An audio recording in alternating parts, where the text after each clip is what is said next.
Hi, welcome to AFTV. We've just beaten Sevilla 2-1 here at the Ramon Sanchez Pizjuan.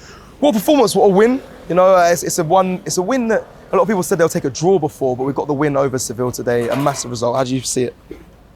Yes, so I've been to 2 games today. I've been to the under-19s. They played at the training ground. Yep. So this youth competition that has just joined last 2 or 3 years. They played sort of at 2 o'clock and 1 o'clock on the day, when they played sort of non-league grounds and non-league size. So, but it was at their training ground and we lost 2-1. So that puts us bottom. We've lost all 3 games. Wow. So that's not looking too good. You can see why when we get to these, Carling Cup games or Capital One or Milk Cup, whatever you want to call it. He goes fairly full strength because they didn't look too good. But what I can see is because it was in a small ground, it was in like a non-league ground. Basically, I could see the way they were coached. They were jumping about, they were shouting, screaming, the Seville players there. So onto the main event today, it was great really because where I was sat the opposite side to you, and you had the fans right next to us.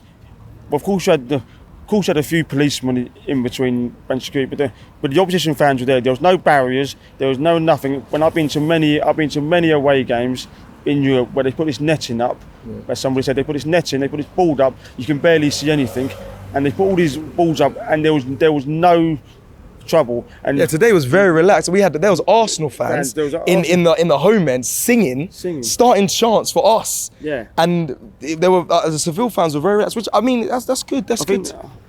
I think the police lost their heads at one point because when their fans were leaving, they started putting their helmets on for some reason. There was no trouble in there whatsoever. It's like they were expecting. They had all these people.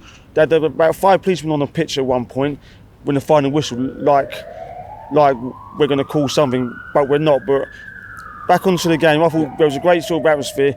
Now, we are pot 2, they are pot 1. Now, I can't remember all the pot 1s off the top of my head. Obviously, you can't get your Man City, but you can't get your Man City from the pot 1. Yeah. But out of all the other teams, Seville would have been high on your list to draw because you could have drawn Bayern Munich and so on, the PS. They would have been high on your lists. Yeah. So, now, to say you come here when you expect to win. Well, PSV was it? Did they? No, Lens beat us. Yeah, Lens beat us. Yeah. So when you're looking at teams, you can't take teams lightly because this is the Champions League. So we are. So, but as someone said, on paper we were the better. We have the better team. Now I'm going to come on to the Ramsdale, Raya. Raya made a few mistakes today, but I have to make a judgment and trust Mikel Arteta's judgment. No, but the point I was trying to make is I trust Arteta because we got rid of Aubameyang and Ozil, and Guendouzi was looking like a £50 million player. He was looking like a potential 18, 19. He's played a couple of times for France now, but we can see he's a troublemaker. And he got rid of Torreira, which people rate quite sort of highly. I know we wanted to leave and go back, but I have to say, Arteta's sticking point has been keepers because he's gone from Leno to Martinez, now Ramsdale, and now Raya. Now you can't keep chopping and changing because I think Martinez is just as good as all these other 3, if not the better one. So, but who do you rate more? You trust Arteta, but who do you, Raya, Ramsdale, from what you've seen? From what I've seen, I would play Ramsdale because number one, because it just gives more confidence because it inspires people and he gets people up, he talks to people. He's like a fan leader as well, whereas Raya is just a natural sort of robot. It's a bit like, I just say something between sort of Odegaard and Rice. Rice today, when we conceded that goal, he was turning around, come on lads, do this. He was doing the skipper's job, whereas Ozil wasn't. Not Ozil.